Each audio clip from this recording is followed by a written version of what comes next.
Assalamualaikum warahmatullahi wabarakatuh. Perkenalkan, nama saya Dike Monika Jayanti, Prodi Manajemen dengan NIM 2001010099.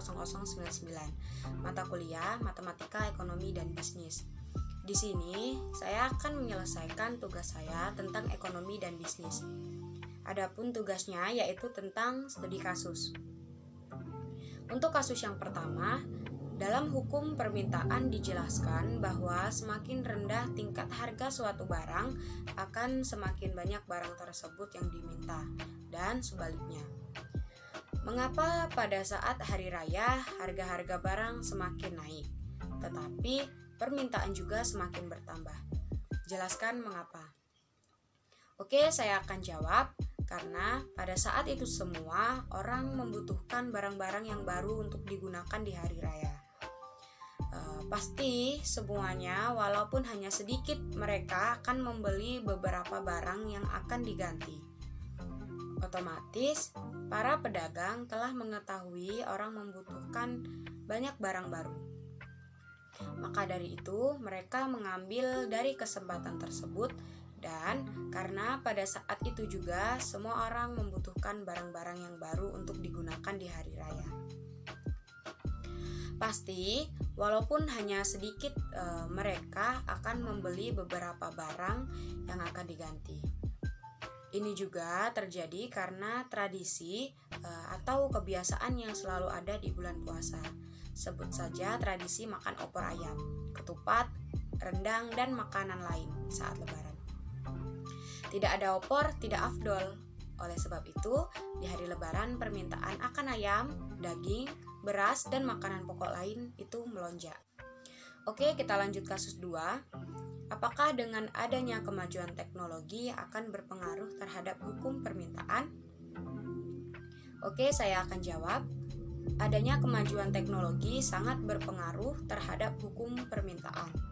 Karena setiap kegiatan ekonomi sekarang berkaitan erat dengan teknologi. Misalnya, dalam hal pemesanan barang dapat mempercepat proses pemesanan karena adanya internet. Dengan teknologi, maka dapat mendistribusikan barang dengan cepat. Mengontrol bagaimana proses pendistribusian itu berlangsung.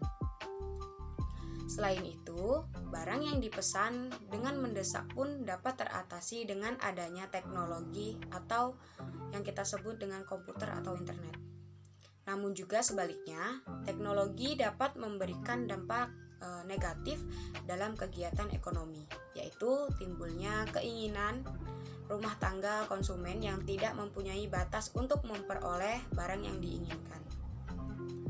Jadi, teknologi dapat membuat keharmonisan rumah tangga pudar.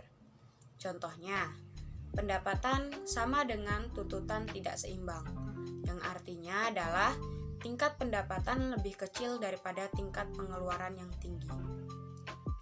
Sehingga hal ini dapat menyebabkan timbulnya masalah dalam ekonomi keluarga konsumen. Oke, kita lanjut kasus yang terakhir, yaitu kasus yang ketiga.